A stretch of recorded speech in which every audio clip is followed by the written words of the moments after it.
आज हम Harrett Domar वृद्धि मॉडल का अगला भाग का अध्ययन करेंगे। हैरोड द्वारा प्रस्तुत समीकरण। प्रथम समीकरण। हैरोड का प्रथम समीकरण इस मान्यता पर आधारित है कि वास्तविक बचतें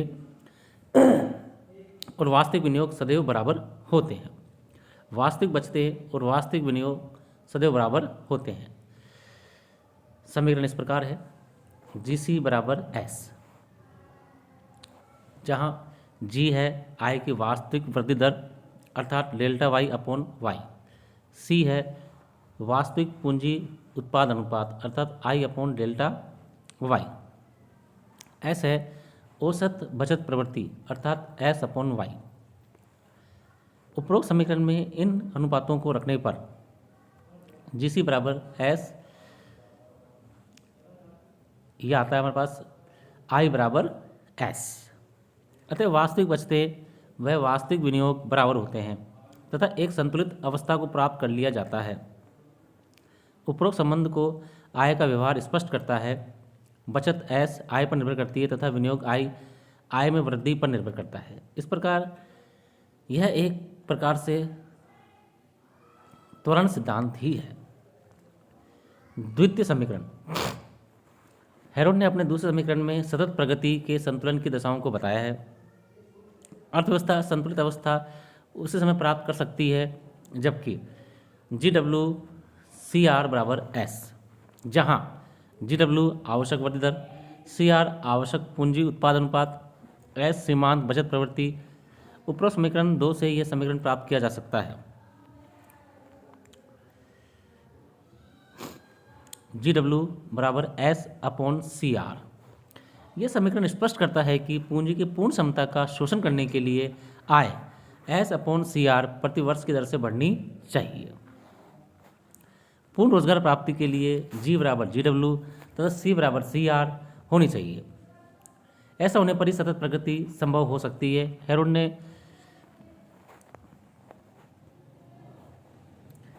ने स्वयं ही स्वीकार किया है कि अर्थव्यवस्था का विस्तार असीमित काल तक नहीं चल सकता। श्रम और प्राकृतिक साधनों की उपलब्धता के कारण यह सीमित हो सकता है। दूसरे शब्दों में आवश्यक वृद्धि दर GW अर्थव्यवस्था द्वारा प्राप्त की जा सकने वाली अधिकतम वृद्धि दर नहीं है। इस बात को ध्यान में रखते हुए हैरोड ने एक और वृद्धि दर का विचार दिया जो कि प्राकृतिक वृद्धि दर GN कहलाती है। तृतीय समीकरण। हैरोड ने अपने तीसरे समीकरण की सहायता से यह स्पष्ट किया है कि प्राकृतिक वृद्धि दर GN प्राकृतिक साधनों, जनसंख्या, तकनीकी विकास तथा पूंजी उपकरणों जैसे अनेक परिवर्तनशील तत्वों पर निर्भर करती है। इसलिए GN S के बराबर हो भी सकती है और नहीं भी। समीकरण इस प्रकार है, GN इंटू CR बराबर is equal to and not is equal to S।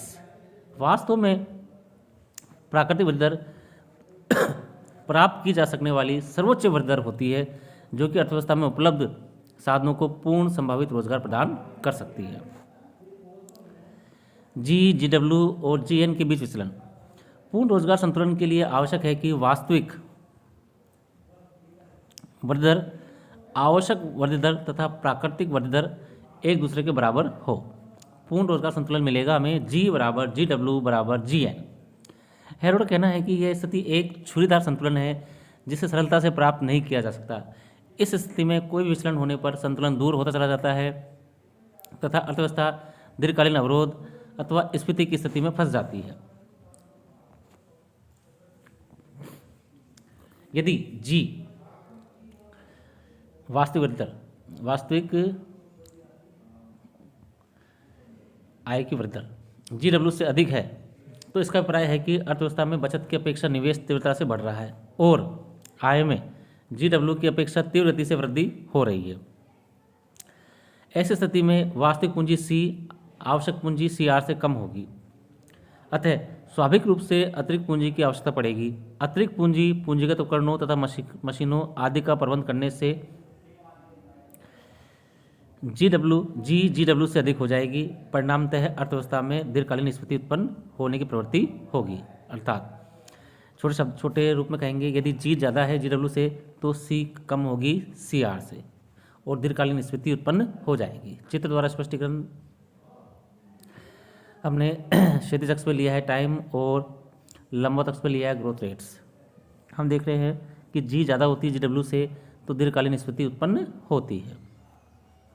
यदि जी GW से कम है तो इसका अभिप्राय है कि अर्थव्यवस्था में निवेश की अपेक्षा बचतें तीव्रता से बढ़ रही हैं और आय में GW की अपेक्षा कम गति से वृद्धि होती है। ऐसी स्थिति में वास्तविक पूंजी सी आवश्यक पूंजी CR से अधिक होगी, अतः पूंजीगत उपकरणों तथा मशीनों आदि की मांग में कमी होगी, अर्थात कुल मांग के कुल पूर्ति से कम बने रहने के कारण जी में गिरावट आएगी। इस प्रकार उत्पादन, रोजगार तथा आय में कमी के द्वारा अर्थव्यवस्था में दीर्घकालीन मंदी उत्पन्न होने की प्रवृत्ति होगी। शॉर्ट रूप में कहेंगे, यदि जी कम है GW से तो सी ज़्यादा होगा CR से। ऐसी स्थिति में दीर्घकालीन मंदी उत्पन्न होगी। चित्र द्वारा दिखाया गया है कि GW जी से अधिक है, ऐसी स्थिति में दीर्घकालीन मंदी उत्पन्न होती है। इस प्रकार यदि GW GN से अधिक है तो अर्थव्यवस्था में दीर्घकालीन गतिहीनता की स्थिति उत्पन्न हो जाएगी। इस दशा में GW जी से अधिक होगी क्योंकि जी की ऊपरी सीमा GN के द्वारा ही निर्धारित होती है। GW GN की स्थिति में पूंजीगत वस्तुओं की अधिकता और श्रम की कमी पाई जाती है। श्रम की कमी उत्पादन में वृद्धि की दर को GW के स्तर से नीचे रखती है। मशीनें बेकार हो जाती हैं और अतिरिक्त क्षमता पाई जाती है। इससे निवेश, उत्पादन, रोजगार एवं आय कम हो जाते हैं। इस प्रकार अर्थव्यवस्था दीर्घकालीन मंदी के शिकंजे में फंस जाएगी। ऐसी स्थिति में हेरड बचत को एक अवगुण मानते हैं। शॉर्ट रूप में देखेंगे, यदि GW ज़्यादा है GN से तो दीर्घकालीन गतिहीनता उत्पन्न होगी। चित्र में भी दिखाया गया है कि GW GN से अधिक है और यहाँ G सबसे नीचे है तो दीर्घकालीन गतिहीनता उत्पन्न होगी। चौथी और अंतिम अवस्था है, यदि GW GN से कम होती है तो GW G से भी कम होगी और अर्थव्यवस्था में दीर्घकालीन स्फीति की स्थिति उत्पन्न हो जाएगी। ऐसी स्थिति में पूंजीगत वस्तुओं की कमी और श्रम की अधिकता होगी। लाभ की दर ऊंची होगी क्योंकि वास्तविक निवेश से इच्छित निवेश अधिक होगा। व्यवसायियों की प्रवृत्ति अपने पूंजी स्टॉक में वृद्धि करने की होगी। इस प्रकार अर्थव्यवस्था में दीर्घकालीन स्थिति उत्पन्न हो जाएगी। ऐसी स्थिति में हेरड बचत को एक गुण मानते हैं। शॉर्ट रूप में देखेंगे तो यदि GW कम है GN से तो दीर्घकालीन स्फीति उत्पन्न होती है। चित्र में हम देख रहे हैं कि GW GN से कम है और G GN से कम है। दीर्घकालीन स्फीति उत्पन्न हो रही है। धन्यवाद साथियों।